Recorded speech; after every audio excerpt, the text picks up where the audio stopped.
ప్రభుత్వ పరంగా సంక్రాంతి తర్వాత రైతు భరోసా కార్యక్రమాన్ని కొనసాగించాలని ప్రభుత్వ పక్షాన్ని ప్రకటన కూడా చేయడం జరిగింది.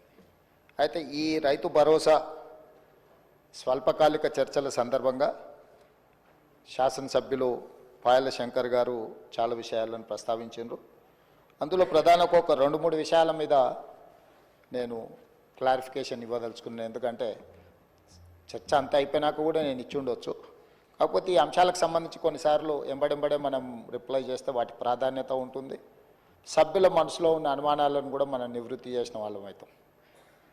రైతు భరోసా విషయంలో కాంగ్రెస్ పార్టీ రైతులను ఆదుకోవడానికి తీసుకోవాలన్న ఆలోచన, దీన్ని అమలు చేసే విధానంలో ఎవరికి ఎలాంటి అనుమానాలు ఉండాల్సిన అవసరం లేదు. సంపూర్ణంగా తెలంగాణ రైతు